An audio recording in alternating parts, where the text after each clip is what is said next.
Tenth class के प्यारे विद्यार्थियों, आज अपन भूगोल के अंतर्गत 10वां पाठ खनिज से संबंधित है, उसका अध्ययन करेंगे। तो पिछले वाले पाठ के अंतर्गत हमने कृषि और उससे संबंधित कृषि उत्पादक क्षेत्र कौन कौन से उनके बारे में पढ़ा था। उससे पहले हमने भारत की प्रमुख बहुउद्देशीय नदी घाटी परियोजनाओं का अध्ययन किया था। तो आज अपना टॉपिक है खनिज। खनिज खनन प्रक्रिया के द्वारा निकाला गया एक ऐसा भौतिक व रासायनिक पदार्थ है जिसका उपयोग मानव समय समय पर करता है, उसे खनिज संसाधन कहा जाता है। अर्थात जमीन के गर्भ से खोद कर निकाले गए कच्चे जो पदार्थ होते हैं उनको खनिज कहा जाता है। तो ऐसे खनिजों के रूप में हम देखें तो लोहा, तांबा, सोना, चांदी, बॉक्साइट, डोलोमाइट, इस तरीके से अनेक प्रकार के खनिज होते हैं। तो प्रारंभिक अवस्था के अंतर्गत हम खनिजों को मुख्य रूप से दो भागों में बांट सकते हैं, जिसमें एक का नाम है जैविक खनिज और दूसरे का नाम है अजैविक खनिज। अजैविक खनिज। तो इस प्रकार हम खनिजों को दो भागों में बांट सकते हैं। जैविक खनिज के अंतर्गत कोयला और पेट्रोलियम आता है। कोयला और दूसरा है पेट्रोलियम तेल कह सकते हैं। तो अजैविक के अंतर्गत जैसे जस्ता, लोहा और मैंगनीज को शामिल कर सकते हैं। मैंगनीज। तो इस प्रकार जैविक खनिज वे होते हैं जिसके अंतर्गत प्राचीन काल में या किसी समय के अंतर्गत जीवन पाया जाता था, क्योंकि कोयला लकड़ी से बना है तो लकड़ी एक प्रकार का पौधा ही था पहले। इसी प्रकार वे खनिज जिसमें जीवन की संभावना बिल्कुल नहीं होती है उसे अजैविक खनिज कह सकते हैं। इसी प्रकार हमारे देश में खनिजों के भंडार की दृष्टि से देखा जाए तो पूरे देश में 96% खनिज के भंडार है। और प्रथम स्थान की तरफ देखें खनिजों में तो रूस का है। दूसरा स्थान खनिज दृष्टि से अमेरिका का है और तीसरा स्थान भारत का है। किस देश का है? भारत का है। तो खनिज जो हमारे देश के अंतर्गत अधिकांश रूप से पाए जाते हैं, इसके कई भंडार है। अर्थात भारत में इनके भंडारों की तरफ से ध्यान दिया जाए तो सबसे अधिक इसका भूभाग प्रायद्वीपीय भूभाग है। प्रायद्वीपीय पठार का भूभाग, अरावली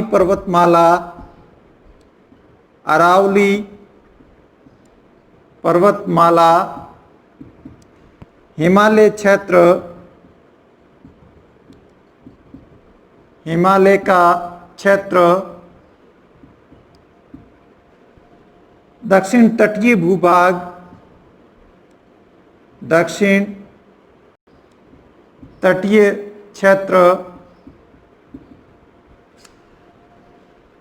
इसके अलावा उत्तरी पूर्वी भूभाग भी हम कह सकते हैं। तो कहने मतलब ये चार बड़े क्षेत्र है। या पूर्वी भाग के अंतर्गत जैसे ब्रह्मपुत्र नदी घाटी का क्षेत्र, ब्रह्मपुत्र नदी घाटी का क्षेत्र। इसके अलावा दामोदर है, कृष्णा है। इन नदियों की घाटियों के क्षेत्र में भी अधिकांश रूप से खनिज के भंडार पाए जाते हैं। एंड इन सभी क्षेत्रों के अंतर्गत कितने प्रतिशत? 96% खनिज है उसका खनन कार्य किया जाता है। तो इस तरीके से खनिज का प्रयोग हम सुई से लेकर के एरोप्लेन बनाने तक करते हैं। अर्थात खनिज का प्रयोग किसी एक क्षेत्र में नहीं होता है, बल्कि हम देख सकते हैं कि अनेक क्षेत्रों के अंतर्गत किया जा सकता है। चाहे इमारत बनानी हो, चाहे सुई बनानी हो, चाहे लोहे के रूप में जैसे सरियों के निर्माण के रूप में इसका प्रयोग करना हो। अर्थात खनिजों को हम आधारभूत खनिज के नाम से भी जानते हैं, क्योंकि हमारे देश में धात्विक, अधात्विक, ऊर्जा, इस प्रकार के अनेक खनिज पाए जाते हैं। लेकिन मुख्य रूप से भी हम खनिजों को 3 भागों में विभाजित कर सकते हैं। कितने भागों में? 3 भागों में।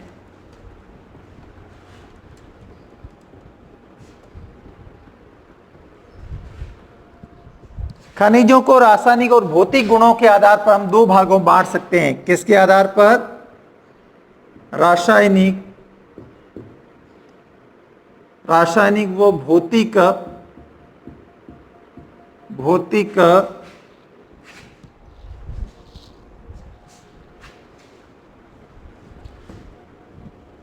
रासायनिक व भौतिक गुणों के आधार पर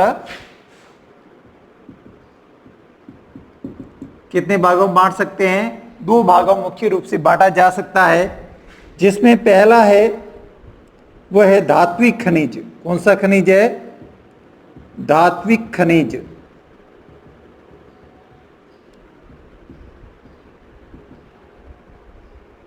और तो सबसे पहले जानते हैं धात्विक खनिज के बारे में। वे खनिज जिसमें धातु का अंश पाया जाता है। धात्विक खनिज में किसका अंश पाया जाता है?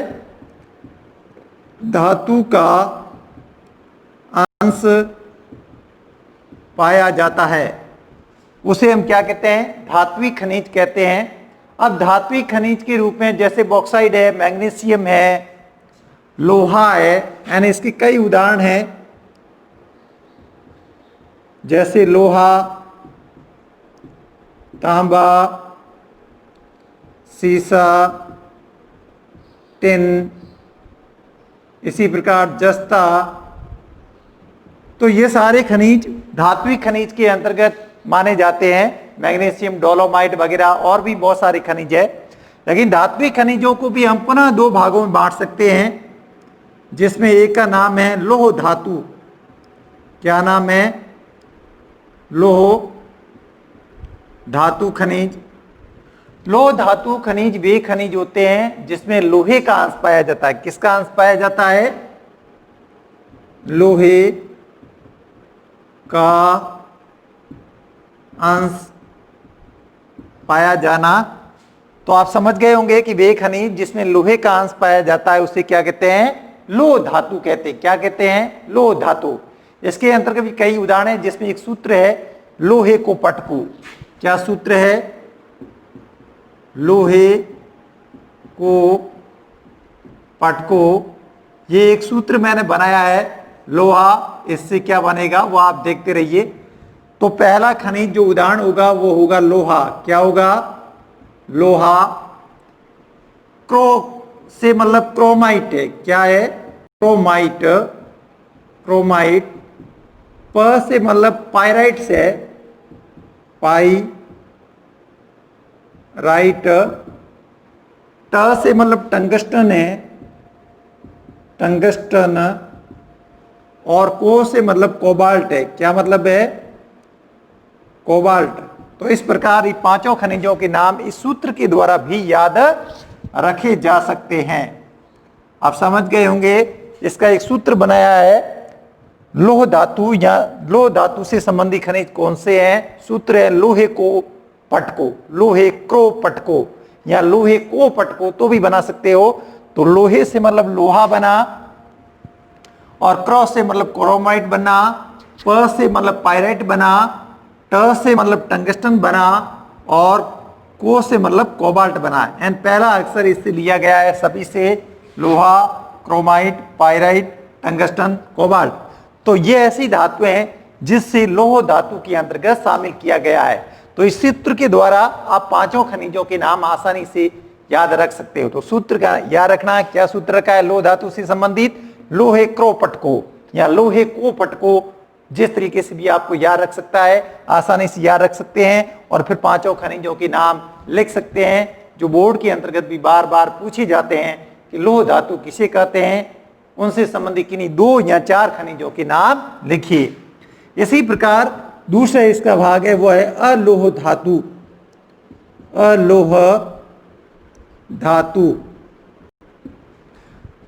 इसमें लोहे का अंश नहीं पाया जाता, अर्थात वे खनिज जिसमें लौह धातु का अंश नहीं पाया जाता उसे क्या कहते हैं? अलोह धातु। लोहे का अंश नहीं पाया जाता है, नहीं पाया जाता है, उसे हम क्या कहते हैं? अलोह धातु कहते हैं। क्या कहते हैं? अलोह धातु। इसकी कई उदाहरण है। इन उदाहरणों के अंतर्गत जैसे सोना, सोना, चांदी, सीसा, जस्ता, जस्ता, टिन, मैग्नीशियम,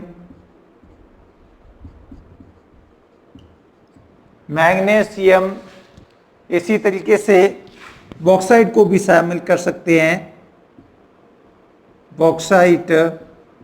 तो ये कुछ ऐसे खनिज है जिसको हम किस में शामिल करते हैं, अलोह धातु के अंतर्गत, अर्थात सोना, चांदी, सीसा, जस्ता, टिन, मैग्नीशियम, ये कुछ हमारे पृथ्वी की भूगर्भ में ऐसे खनिज निकाले जाते हैं जिसमें लोह धातु का अंश नहीं पाया जाता है। तो इसको भी आप आसानी से याद रख सकते हो, जैसे सोने और चांदी के गहने बनाए जाते हैं अपने घरेलू क्षेत्रों के, औरतें इनको पहनती है और पुरुष भी पहनता है इनसे संबंधित गहने। तो सोना, चांदी, जस्ता है, टिन है, मैग्नीशियम है। तो इस तरीके से इन चीजों के नाम आप भी आसानी से घरेलू चीजों के प्रति आकर्षित होकर के रख सकते हैं। बॉक्साइड है, इससे एल्यूमिनियम बनाया जाता है जिसका प्रयोग एरोप्लेन के अंतर्गत अधिकांश रूप से या वायुयान में किया जाता है। तो ध्यान रखना, धात्विक खनिज किसे कहते हैं, ये कितने प्रकार के हैं और इसके प्रमुख उदाहरण कौन कौन से हैं। तो एक बार वापस देख लीजिए, धात्विक खनिज किसे कहते हैं, वे खनिज जिसमें धातु का अंश पाया जाता है उसी धात्विक खनिज कहते हैं। जैसे लोहा, तांबा, सीसा, टिन, जस्ता, मतलब लोह को दोनों को शामिल कर सकते हैं। इसके बाद में अपना प्रश्न यूं बनता है कि धात्विक खनिज कितने प्रकार के, उदाहरण देखिए। तो धात्विक खनिज दो प्रकार के हैं, लोह धातु और अलोह धातु। तो लोह धातु सबसे पहले आप परिभाषा लिखोगे कि वे खनिज जिसमें लोहे का अंश पाया जाता है उसे लोह धातु कहते हैं। अब उदाहरण हो गया लोहा, chromite, pyrite, tungsten, cobalt and जिसको मैंने लोहे क्रो पटको एंड एक सूत्र बनाया, इसके अनुसार पांचों खनिजों के नाम आसानी से याद रखे जा सकते हैं। इसके बाद में है अलोह धातु, वे खनिज जिसमें लोहे का अंश नहीं पाया जाता है उसे अलोह धातु कहते हैं। उदाहरण के रूप में सोना, चांदी, सीसा, जस्ता, टिन, मैग्नीशियम, बॉक्साइड, जो भी ये खनिज है इसको हमने अलोह धातु के अंतर्गत शामिल किया गया है। तो इस प्रकार भौतिक और रासायनिक गुणों के आधार पर, भौतिक व रासायनिक गुणों के आधार मुख्य रूप से खनिजों को दो भागों में बांट सकते हैं। पहला है धात्विक खनिज और दूसरा है अधात्विक खनिज। तो जानते हैं अब अधात्विक खनिज।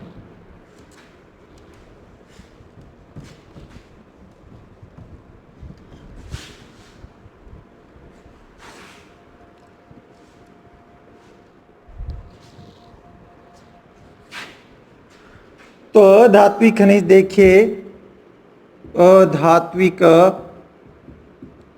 खनिज, इसकी सीधी सी परिभाषा यह है कि वे खनिज जिसके अंतर्गत धातु का अंश नहीं पाया जाता है उसे अधात्विक खनिज कहते हैं। तो क्या लिखेंगे, वे खनिज जिसमें धातु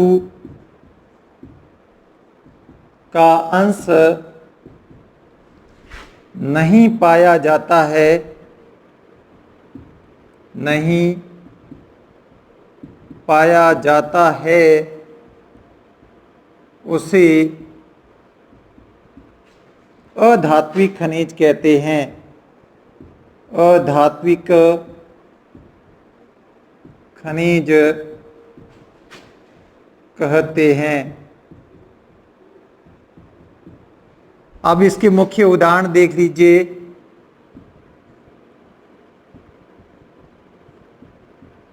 तो आप समझ गए होंगे, सबसे पहले परिभाषा, बस इतना ही शब्द याद रखना है, धातु का अंश नहीं शब्द रखना है। तो धात्विक खनिज थे उसमें धातु का अंश पाया जाता था और अधात्विक खनिज इसमें धातु का अंश नहीं पाया जाता है। तो इसका भी एक सूत्र है, चूडा जी अभ्रक। क्या सूत्र है,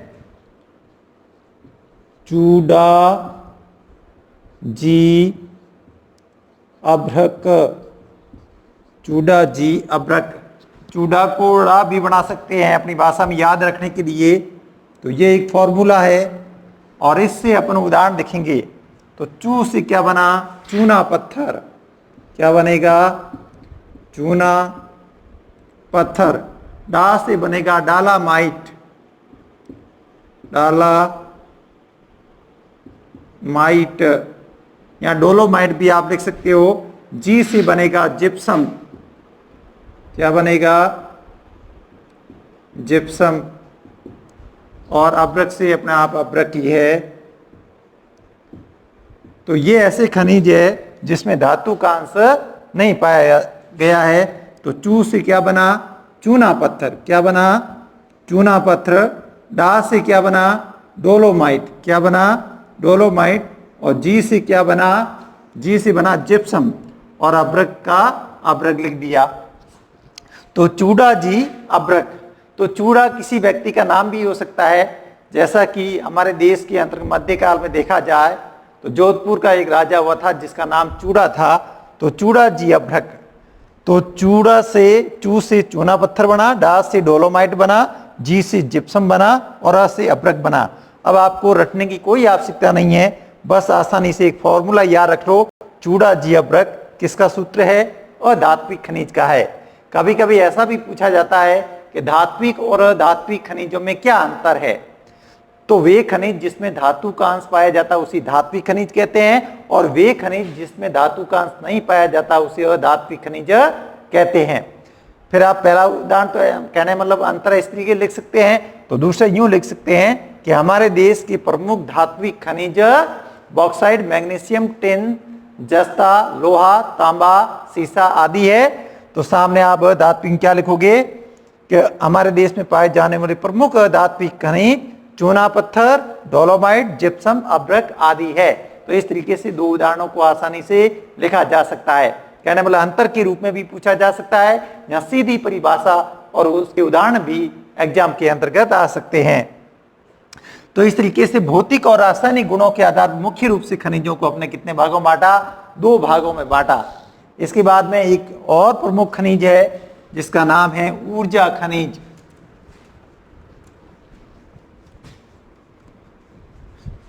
इसलिए अधिकतम खनिजों को हमने 3 भागों में बांट दिया है। जो तीसरा खनिज है उसका नाम है ऊर्जा खनिज। ऊर्जा खनिज वे खनिज जिससे ऊर्जा या ऊष्मा प्राप्त की जाती है। क्या प्राप्त की जाती है? ऊर्जा या ऊष्मा प्राप्त करना। उस खनिजों को, उन खनिज को क्या कहते हैं? ऊर्जा खनिज कहते हैं। इसको भी हम पुनः 2 भागों में बांट सकते हैं। पहला है ईंधन खनिज। क्या नाम है? ईंधन खनिज। ईंधन खनिज। और दूसरा है अणु खनिज। तो ईंधन खनिज पहले जानते हैं। वे खनिज, इसकी परिभाषा पर ध्यान दें। वे खनिज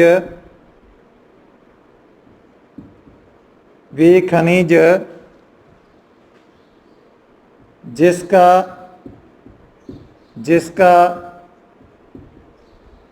ईंधन के रूप में उपयोग किया जाता है उसे ईंधन खनिज कहते हैं। ईंधन खनिज कहते हैं।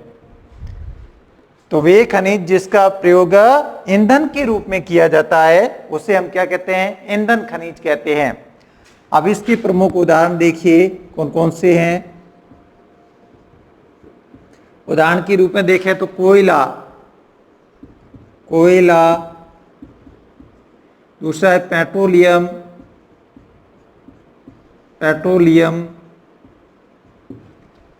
और तीसरा है प्राकृतिक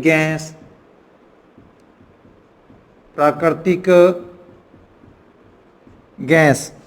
तो कोयला, पेट्रोलियम, प्राकृतिक गैस, ये 3 ऐसे भंडार है जिसका प्रयोग हम किसके रूप में करते हैं? ईंधन के रूप में कर सकते हैं। जलाने के रूप में इसका प्रयोग किया जा सकता है। तो ईंधन खनिज किसे कहते हैं? वे खनिज जिसका उपयोग ईंधन के रूप में उपयोग किया जाता है उसे ईंधन खनिज कहते हैं। जैसे कोयला, पेट्रोलियम और प्राकृतिक गैस है। ये भी हमारे देश के अंतर्गत अलग अलग भागों में भंडार के रूप में भी पाए जाते हैं। इसके बाद में दूसरा है अणु खनिज। अणु खनिज यह भी बहुत महत्वपूर्ण है। वे खनिज जिसका उपयोग अणु के रूप में किया जाता है। तो इसकी परिभाषा क्या बनेगी? वे खनिज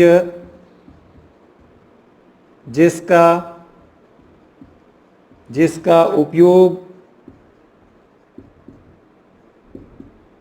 अणु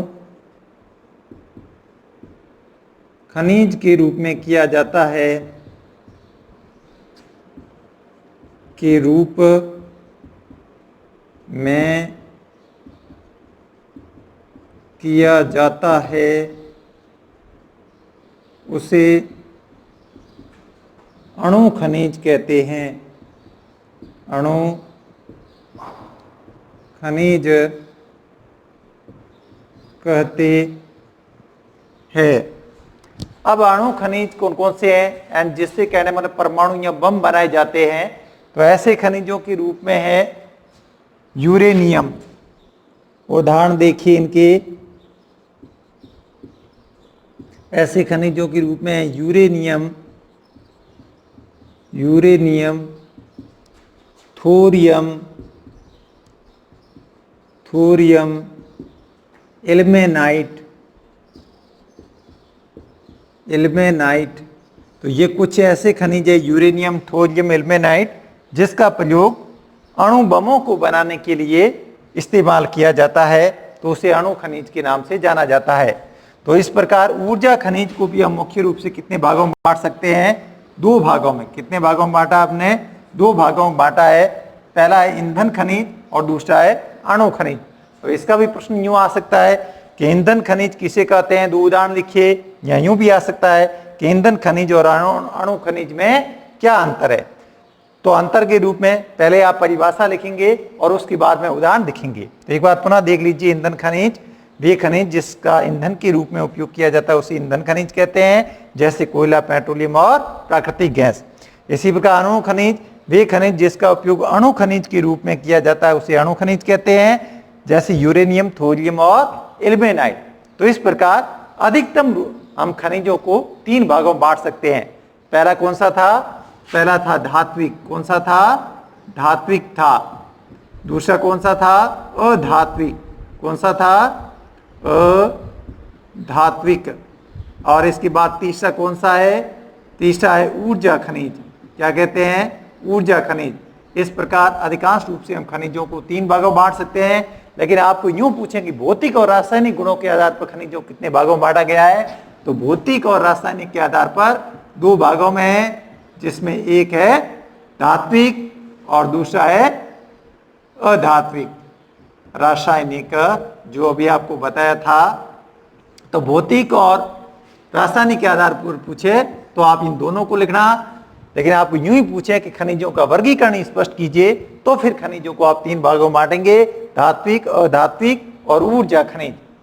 अब हमारे देश के अंतर्गत आंकड़ों में देखा जाए तो भारत के अंतर्गत 89 प्रकार के खनिज पाए जाते हैं। कितने प्रकार के? 89 प्रकार के, जिसमें से 52 प्रकार के अधात्विक खनिज है। अधात्विक खनिज है। तो इस प्रकार अलग अलग रूपों में वर्गीकरण किया गया है। इससे जीडीपी भारत की 3.4% प्राप्त होती है इन खनिजों से। तो दूसरी तरफ औद्योगिक क्षेत्रों में, औद्योगिक क्षेत्र के रूप में 11% इन खनिजों का प्रयोग किया जाता है। ये आपके हैं जीडीपी, सकल घरेलू उत्पाद। सकल यानी इन खनिजों से भारत को सकल घरेलू उत्पाद में योगदान कितना है? 3.4% है, जबकि औद्योगिक क्षेत्र में 11% योगदान है। तो कहने में जिस तरीके से कृषि का उपयोग भारतीय लोग कर रहे हैं, उसी तरीके से खनिज का उपयोग भी किसी न किसी रूप से होता है। अब हम भारत के प्रमुख खनिजों में से कुछ खनिजों के बारे में जानते हैं, जिसमें सबसे पहले लेते हैं लौह धातु या लौह खनिज।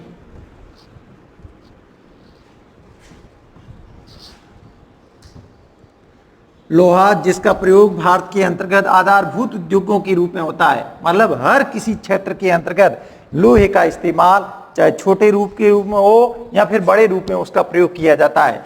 तो सबसे पहले हम खनिज लेते हैं लौह धातु या लौह खनिज। लौह खनिज की हम बात करें तो यह हमारे देश के अंतर्गत चीन के बाद में दूसरा स्थान भारत का है। लोहा उत्पादन के अंदर पहला स्थान चीन का है और दूसरा स्थान किस देश का है? भारत का है। उत्पादन और उपभोग दोनों ही दृष्टि से दूसरा स्थान विश्व में किस देश का है? भारत का है। लौह धातुओं को मुख्य रूप से हम इसको 5 भागों में विभाजित कर सकते हैं, अर्थात इसके 5 प्रकार है। कितने प्रकार है? 5 प्रकार लौह धातु के हैं। इन धातुओं के अंतर्गत देखें तो सबसे पहले मैग्नेटाइट,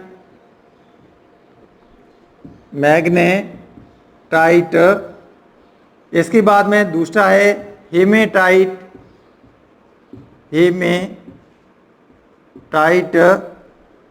तीसरा है laterite,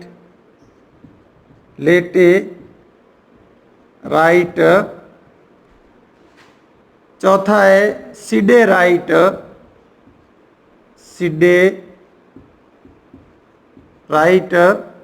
magnetite, hematite, laterite, siderite और एक और नाम है अभी मुझे याद नहीं आ रहा है। तो कहने में टोटल इसको 5 भागों के अंतर्गत बांटा गया है।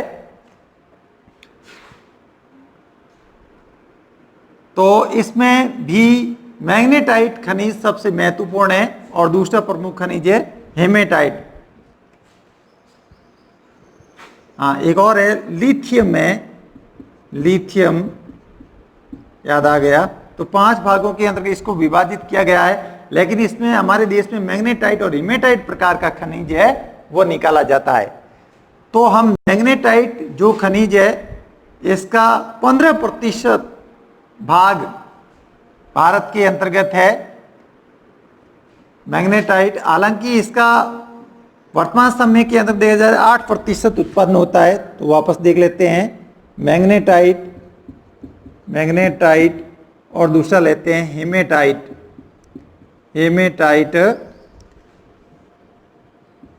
मैग्नेटाइट का भाग है वो भारत के अंतर्गत 8% है। कितने प्रतिशत है? 8% भाग है। हेमेटाइट का जो भाग है वो भारत के अंतर्गत 85% है और 7% जो भाग है वह अन्य खनिज का है, अन्य धातु का है।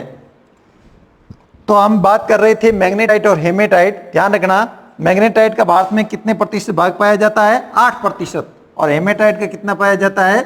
85% भाग पाया जाता है। इसी तरीके से मैग्नेटाइट में धातु लोहांश की मात्रा है,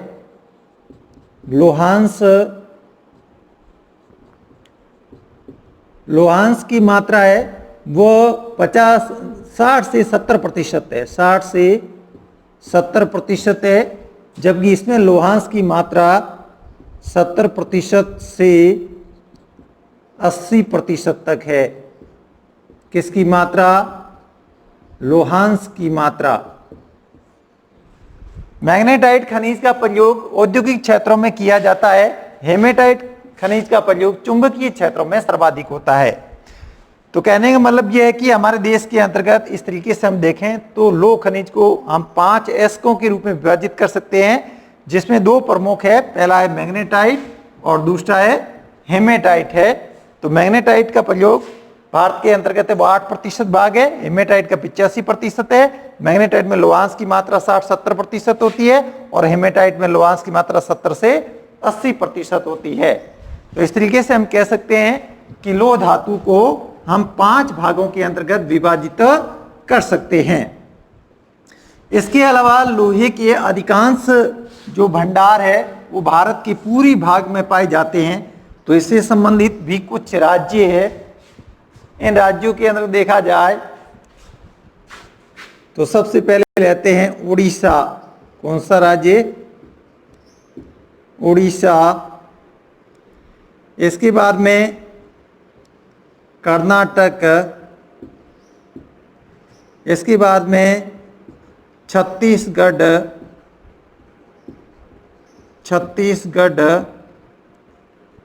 चौथे नंबर पर है गोवा और पांचवें पर है झारखंड। ये 5 ऐसे राज्य है जिसके अंतर्गत लोहे की भंडार सबसे अधिक है। अर्थात प्रथम स्थान उड़ीसा का है वर्तमान समय के अंतर्गत। इसके बाद दूसरा स्थान कर्नाटक का है, तीसरा स्थान छत्तीसगढ़ राज्य का है, चौथा स्थान गोवा का है और पांचवा स्थान वर्तमान के अंतर्गत झारखंड में है। हालांकि हमारे देश के अंतर्गत लोहे का उत्खनन सबसे पहले झारखंड राज्य के अंतर्गत हुआ था। झारखंड पहले बिहार के अंतर्गत शामिल था। तो उड़ीसा के अंतर्गत देखा जाए तो इसमें 30% व 28% इसके भंडार है। कहने का मेरा तात्पर्य यह है कि भंडार है वो 30% है, लेकिन उत्पादन है वो कितना है? उत्पादन है वो 28% है। अर्थात भारत के अंतर्गत सबसे अधिक भंडार की दृष्टि से देखा जाए तो 30% भंडार किस राज्य में? उड़ीसा में। और उत्पादन होता है वो कितना होता है? 28% उड़ीसा के अंतर्गत होता है। इसके बाद में इसका शोधन कार्य यानी इसके सफाई से संबंधित जो कार्य है वो कार्य होता है पारादीप बंदरगाह पर। पारादीप और दूसरा बंदरगाह है विशाखापट्टनम।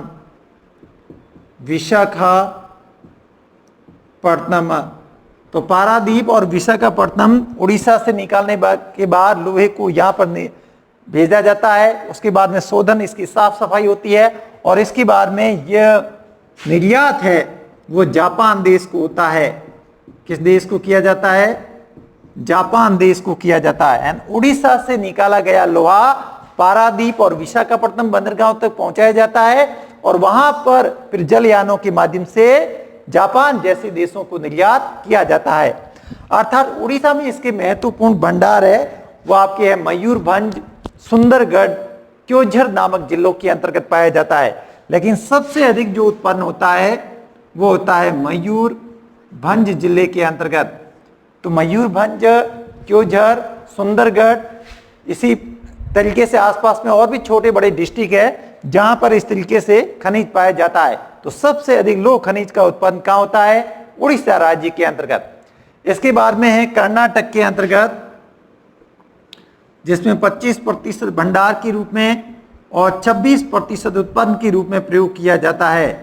कहने में आप समझ गए होंगे कि भारत देश के अंतर्गत भंडार की दृष्टि से देखा जाए तो 25% भंडार कर्नाटक में पाया जाता है और उत्पादन कितना है? 26% है। अर्थात उड़ीसा की बार में कर्नाटक दूसरा राज्य है जहां पर लोहे का सर्वाधिक मात्रा में उत्पादन भी किया जाता है और भंडारण भी किया जाता है। यहां से जो लोहा है अधिकांश रूप से वो बेल्लारी, चिकमंगलूर जिलों के अंतर्गत निकाला जाता है। बेल्लारी है, चिकमंगलूर है, शिमोगा है। इस तरीके से इन छोटे बड़े डिस्ट्रिक्ट के अंतर्गत अधिकांश रूप से कर्नाटक में लोहे को निकाला जाता है।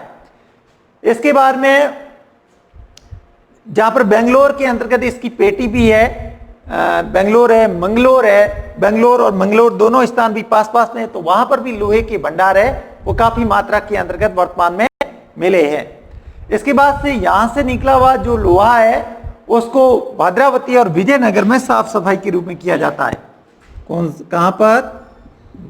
भद्रावती व विजयनगर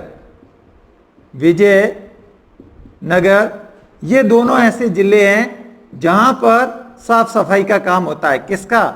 लोहे का शोधन के रूप में कार्य होता है। लोहे का शोधन के रूप में कार्य कर्नाटक से जो लोहा लेकर है उसके शोधन का कार्य कहां होता है? भद्रावती और विजयनगर। भद्रावती जो कर्नाटक के निचले इलाकों पर स्थित है जबकि विजयनगर ऊपरी भाग में स्थित है। तो इस तरीके से कहने मतलब भद्रावती और विजयनगर के अंतर्गत शोधन का कार्य कर्नाटक से निकाले गए लोहे का होता है और उसके बाद में इसका दूसरे देशों में भी निर्यात होता है। इसके बाद में छत्तीसगढ़ जिसमें 16% और 15% भाग है एंड कहने में 16% छत्तीसगढ़ में भंडारण का काम होता है, जबकि उत्पादन कितना होता है? 15% होता है। तो ध्यान रखना, भंडारण की मात्रा और उत्पादन की मात्रा बोर्ड के अंदर पूछी जाती है। तो 16% भंडारण है छत्तीसगढ़ में और 15% उत्पादन है, वो भी कहाँ होता है? छत्तीसगढ़ के अंतर्गत होता है। तो छत्तीसगढ़ में बस्तर, दुर्ग, दांतेवाड़ा, बिलासपुर, इन जिलों के अंतर्गत अधिकांश रूप से लोहे को निकाला जाता है। तो कौन से जिले हैं? बस्तर, दांतेवाड़ा, बस्तर है, दांतेवाड़ा है, बिलासपुर है, दुर्ग नामक डिस्ट्रिक्ट भी है, तो वहां से निकाला जाता है। इसके बाद में छत्तीसगढ़ के अंतर्गत बेलाडीला एक खान है। कौन सी खान है? बेलाडीला। बेलाडीला, ये विशेष रूप से ध्यान रखना, इसका अर्थ है बैल के डील के आकार है, बैल के शरीर के समान इसकी आकृति है। एंड बेलाडीला लोहे की एक मात्र ऐसी खान है जो एशिया महाद्वीप की सबसे बड़ी खान है। अर्थात बेलाडीला के अंतर्गत सर्वाधिक मात्रा में लोह खनिज का उत्खनन का कार्य किया जाता है। आपसे यह पूछा जाता है कि यह खान कौन से राज्य में है, तो राज्य का नाम क्या होगा? छत्तीसगढ़ होगा। अर्थात बेलाडीला खान कहां पर है? छत्तीसगढ़ में है। यहां से निकाला गया लोहा कहां जाता है? विशाखापट्टनम। कहां जाता है? विशाखापट्टनम। और वहां से फिर दूसरे देशों को निर्यात किया जाता है। विशाखापट्टनम, छत्तीसगढ़ से निकला हुआ लोहा विशाखापट्टनम भेजा जाता है और इसके बाद में उसकी पूरी देशों के अंतर्गत लोहे का निर्यात होता है। इसके बाद में चौथा स्थान हमारे देश के अंतर्गत है गोवा का। किसका है? गोवा का। गोवा में जो उत्पादन है वह 13.15% है। 13.15%। एंड कहने का मतलब है इसमें भंडार का जो भाग है वो नहीं बताया गया है, लेकिन उत्पादन लगभग 13.5% यहां पर होता है। गोवा के अंतर्गत देखा जाए तो पिरना, आदेल, सुरला जिले हैं। पिरना, आदेल, सुरना, इन जिलों के अंतर्गत गोवा में लोहे का उत्पादन होता है और इसके बाद में दूसरे देशों को निर्यात किया जाता है। इसके बाद में है झारखंड। झारखंड के अंतर्गत भी जो उत्पादन है वो 10.10% है।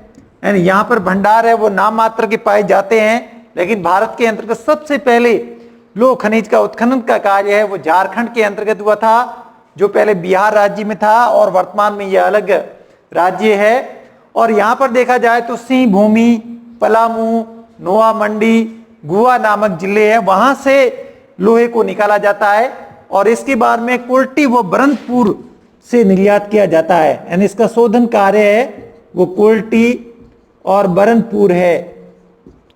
तो आप इन शोधन कार्य के प्रमुख केंद्र कौन से हैं उनका नाम विशेष रूप से याद रखना। तो झारखंड से निकला हुआ कुल्टी और बरंतपुर से संबंधित जो लोहा होता है वो फिर जापान या उत्तरी पूर्वी देशों को निर्यात भी होता है। इसके अलावा तेलंगाना, आंध्र प्रदेश, राजस्थान भी कुछ ऐसे राज्य हैं जहां पर भी लोहे के भंडार वर्तमान समय में मौजूद है। तो इस तरीके से हम कह सकते हैं कि हमारे देश के अंतर्गत खनिजों के भंडार सभी जगह एक समान नहीं बल्कि अलग अलग रूपों में अलग अलग क्षेत्रों के अंतर्गत पाया जाता है। तो आज अपन यहीं पर विराम देते हैं, इसके बाद में दूसरे खनिज कल से पढ़ेंगे।